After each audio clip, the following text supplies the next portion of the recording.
On a warm July morning in 1988, 19 miners gathered at the entrance of the Black Hollow Mine in Boone County, West Virginia. The men were seasoned workers, fathers and sons, all familiar with the dangers of mining.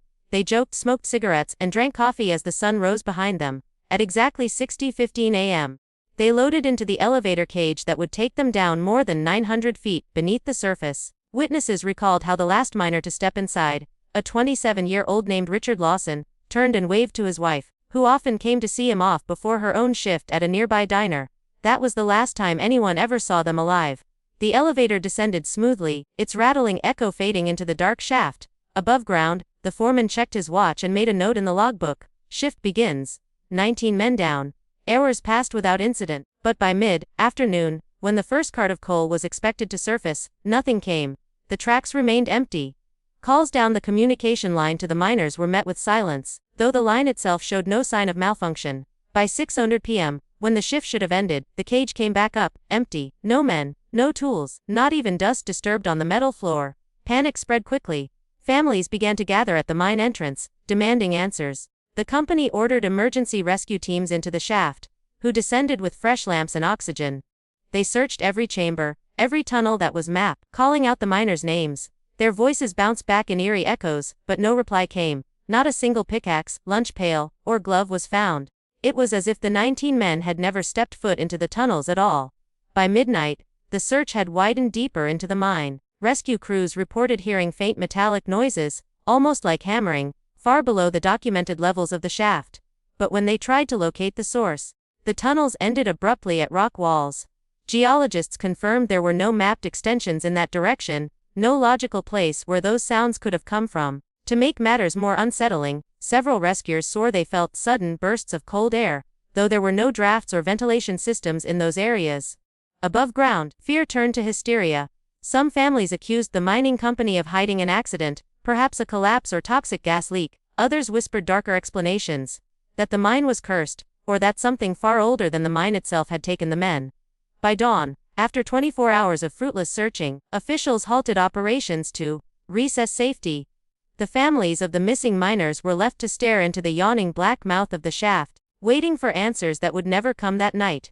In the days following the miners' disappearance, investigators focused on one detail that didn't make sense: the second elevator shaft. Unlike the main cage the men used, the shaft was considered a backup, older, narrower, and rarely in operation. When engineers inspected it, they made a disturbing discovery. The heavy steel doors that should have opened freely were fused shut, as though welded from the inside. Burn marks, thick layers of slag, and warped metal lined the seams, as if someone had desperately tried to trap something behind them. Curiosity turned to fear when the rescue teams attempted to force the doors open. Cutting torches sparked against the metal, but the deeper they went, the more the shaft seemed to resist. Several workers reported hearing hollow bangs echoing from deep within, like something striking the walls from far below. One welder swore he heard what sounded like voices, distant, layered, and frantic. When he pulled off his mask, pale and trembling, he refused to continue, muttering only, "It's not right down there." Officials debated whether to push forward. Some argued it was the only chance of finding the miners. Others insisted that opening the sealed shaft might trigger a collapse.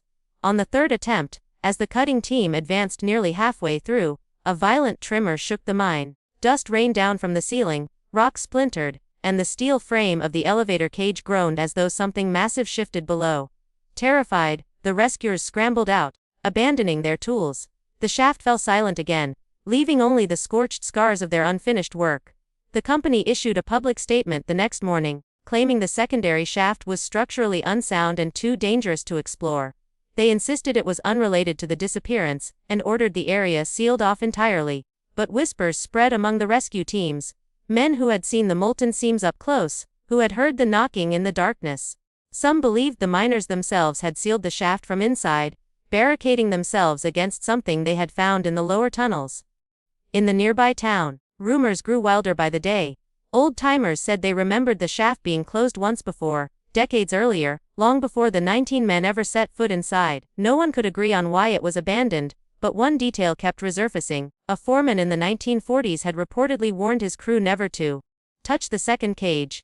He was said to mutter a phrase that chilled anyone who heard it. Some doors were never meant to be opened. As the official search was abandoned, the mine itself began to take on a sinister reputation. Locals in Boone County started calling it the hollow that swallows men.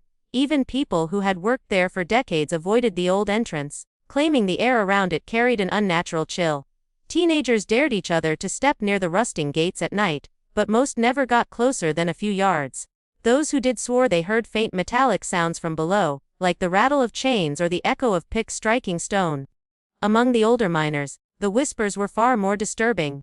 Men who had worked in Black Hollow long before the 19 vanished claimed the tunnels never matched the maps.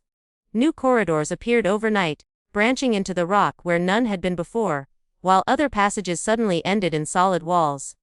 Some swore that when they lit their lamps in these strange places, shadows moved against the light, elongated, human-like but not quite right. Many workers quietly transferred to other mines rather than descend into Black Hollow again. Stories began to circulate about the land itself. Some said the mine had been dug over forgotten 19th-century shafts, where dozens of workers were buried alive after a collapse that was never properly recorded. Others spoke of native burial sites disturbed during the first excavations, curses laid upon the rock that no one had taken seriously.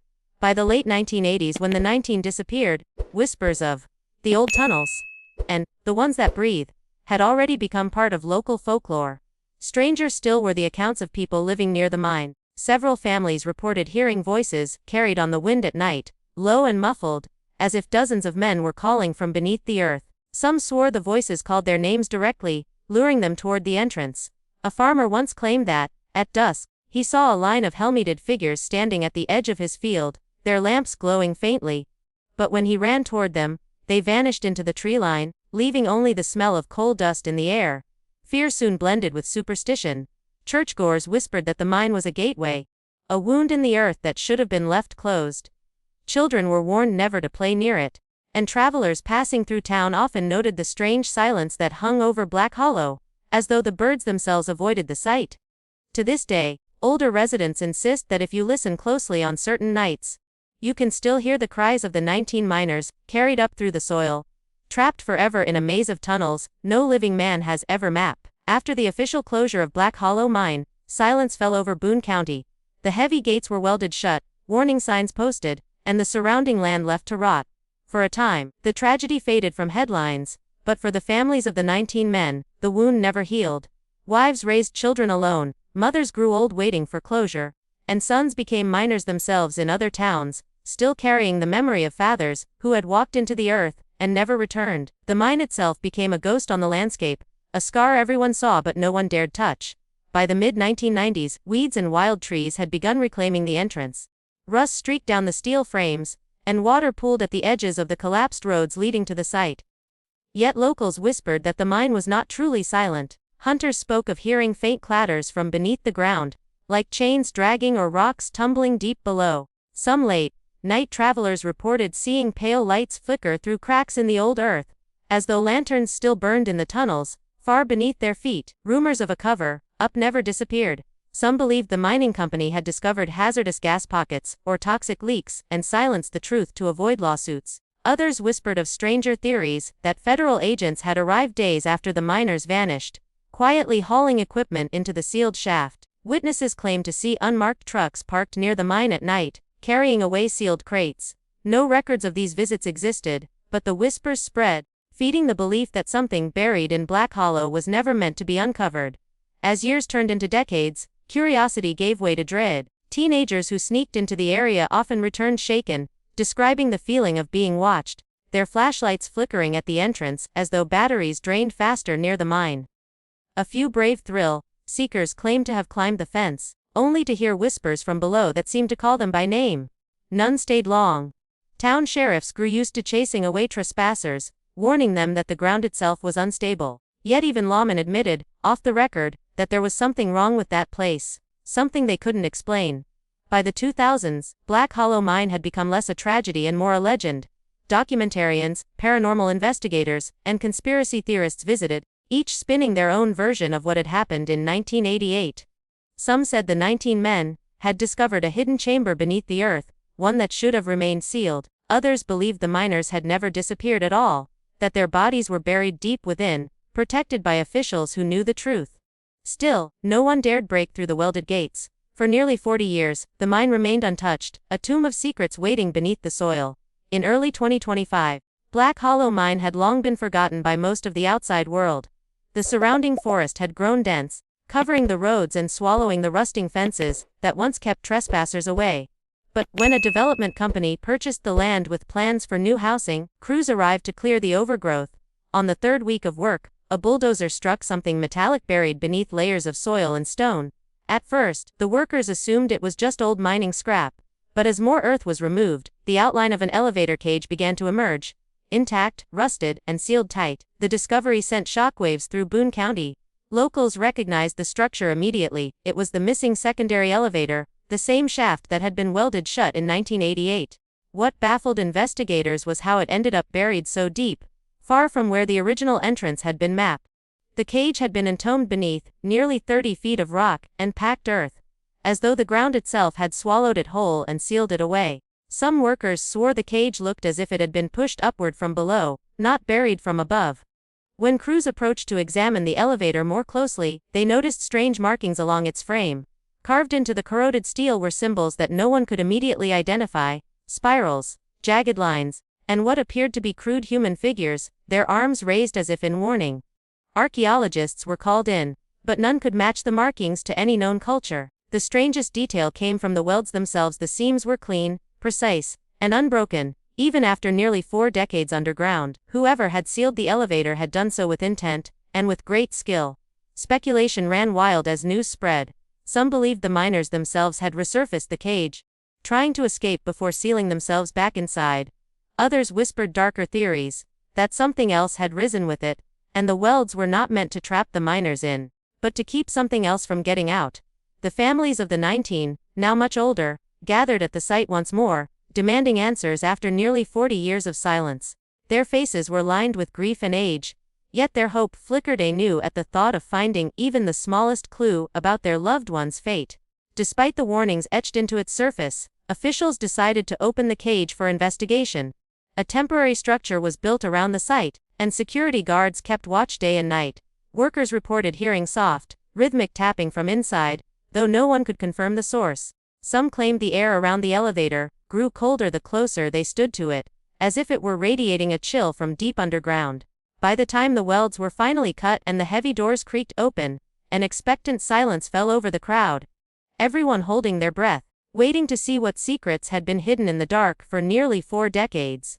When the final weld gave way and the steel doors of the cage groaned open, the investigators braced themselves for bones, dust, or perhaps nothing at all. But what they found was far more unsettling. Inside, 19 helmets lay stacked in a perfect circle on the floor, as though arranged with deliberate care. Their once bright lamps were blackened with age, yet some still had faint traces of coal dust clinging to them, as if they had only recently been used. No tools, no clothing, and no human remains accompanied them. Just the helmets, positioned like a ritual. Closer inspection revealed another disturbing detail. The helmets bore scratches and dents, but not from rockfalls or cave-ins. Instead, they looked clawed, as though something sharp had raked across the surfaces again and again. The edges of several helmets were warped, melted, as though exposed to intense heat. Forensic teams tried to explain the damage, but no natural explanation fit the evidence. One investigator whispered that it looked as if the miners themselves had tried to destroy their own helmets before discarding them in the circle. The walls of the cage held even darker secrets. Deep gouges had been carved into the steel, forming jagged lines, spirals, and repeated phrases in uneven lettering. The most chilling words, scratched over and over in frantic strokes, read, Dio, Nemot Open It. The message appeared in at least 4 different handwritings, as if several men had left the same warning in their final hours. Around the words were hundreds of fingernail marks, etched into the steel, as though the miners had tried to dig their way out with their bare hands. The floor of the elevator was littered with lanterns, most shattered, but a few still intact. When examined, investigators found residue of oil that seemed strangely fresh, far too preserved for something sealed away for nearly 4 decades. A chemical analysis later confirmed that the oil was not of any known industrial type. It didn't match any formula used in mining lamps during the 1980s. No one could explain how it had remained liquid after so many years, or why it smelled faintly metallic, almost like blood. And then came the final discovery. Beneath the circle of helmets, hidden in the dust, investigators found a series of boot prints. They weren't scattered randomly, as one might expect in panic. Instead, They formed a ring, 19 pairs, all pointing inward, as though the miners had stood facing something in the center of the elevator, before the doors were welded shut. Yet there was nothing in the middle of that circle, nothing but darkness, dust, and the sense that something unseen had once occupied that space. The deeper investigators studied the sealed elevator, the more unsettling the questions became. If the miners had stacked their helmets, etched warnings into the walls, and stood in that haunting circle, what had they seen? And what had forced them to trap themselves inside? There were no bones, no decay, no biological trace of 19 men who had vanished without a trace. It was as though every body had been erased, leaving behind only the relics of their terror. Some experts whispered that the miners hadn't died in the cage at all, that they had gone somewhere else. Officials moved quickly to contain the site. After a few photographs and preliminary reports leaked to the press, access to the elevator was shut down.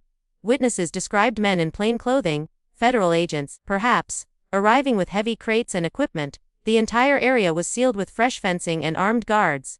Reporters who tried to approach were threatened with trespassing charges, and the local government refused to answer questions.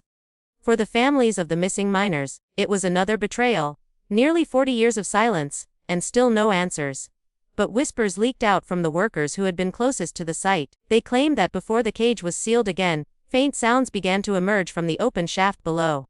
At first it was a low hum, almost mechanical, but it soon shifted into something unmistakable tapping, like the steady rhythm of metal striking stone. Some said it followed patterns, as though attempting to form words in Morse code. Others insisted they heard voices, layered, overlapping, 19 men crying out in unison from the darkness far beneath. Those who lingered too long near the cage reported strange effects. One guard claimed his watch stopped ticking when he stepped inside the perimeter. Another said the air was unnaturally cold, even in the peak of summer, and carried a faint vibration, like standing near a hidden generator. One worker described it differently. He said the air felt alive, as if something beneath the ground was breathing in rhythm with his own. Each night, before the site was fully sealed, several men refused to return to their posts, terrified of what they felt pressing up from the earth below. The shaft was eventually closed again under heavy steel and concrete, this time buried beneath tons of earth. But Boone County residents swear the mine still isn't silent. On certain nights, when the wind is still and the forest holds its breath, tapping can be heard faintly underfoot, carrying through the soil in steady, deliberate rhythm. Some believe it is the 19 miners, still trying to send a message. Others fear it is something far older, something that the miners discovered, and tried desperately to keep sealed away. Whatever waits below Black Hollow, the warning carved into steel still lingers in every mine. Do not open it. So what really happened to the 19 miners of Black Hollow in 1988? Were they victims of a cave in that was carefully covered up, or did they stumble upon something far more sinister?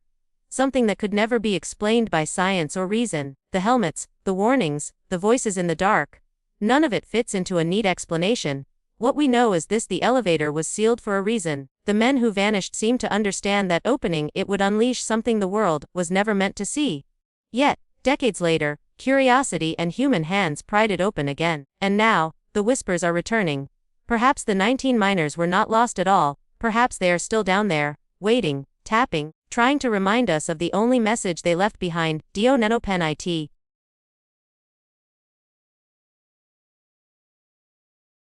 If you liked this video, don't forget to hit that like button, share it with your friends, and drop your thoughts in the comments below. Most importantly, subscribe and hit the bell icon so the next secret finds you first.